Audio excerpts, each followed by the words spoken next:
Branden Sorensen. Branden. I like what this is. The Air Force has been sponsoring FD for years. And I like that they have basically their own little team going on.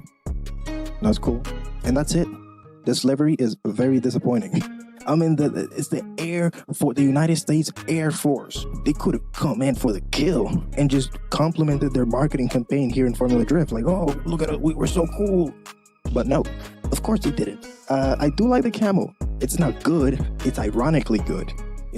Military camo. That's one more thing. Like, if you're wondering why he got this random pink bumper, I think he just stole it from his sister. Unless she's gonna do the same thing over at Postpack and it's gonna be like a whole little family. I'm doing this for the bloodline. Family. Summary. Shame on your graphic design department, Air Force. Very disappointing.